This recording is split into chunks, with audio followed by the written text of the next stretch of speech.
Okay, so for our general sensor monitor for environment, we went ahead and implemented a temperature, gas, humidity, and flame sensor. We thought about doing a barometer, but ended up choosing not to once we got to the implementation stage.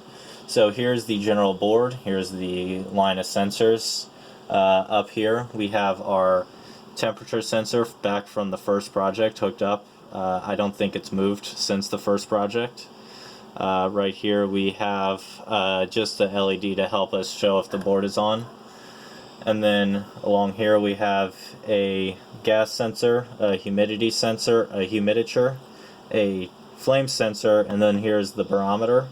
This is an active buzzer, and this is just a digital to analog converter. And then up here we have LEDs for temperature, gas, humidity, and flame to show whether they are in a dangerous level, which right now is just set with thresholds within the code. So if I go into copper, I can go ahead and discover for this host, and I'll see a few different points. I can observe the temperature, which right now shows at 77 degrees. Then I can also look at, for example, the humidity showing at 15%.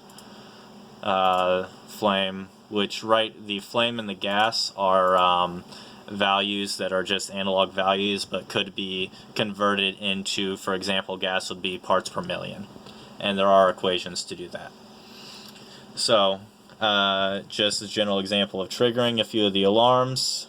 Here is temperature to go and get it going. Just going and trying to heat it up.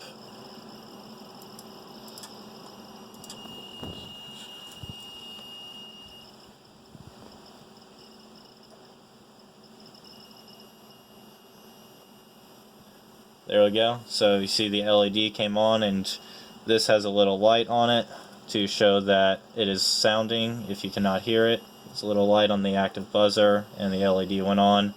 This is an LED for the gas sensor. Some of the gases from my testing with my lighter seem to have been continuing to go. But it's basically picking up flammable gases, such as when you go and hold down the hammer on the lighter. So it's been being a little bit difficult with the wiring situation that we haven't quite figured out. Then over here we have humidity.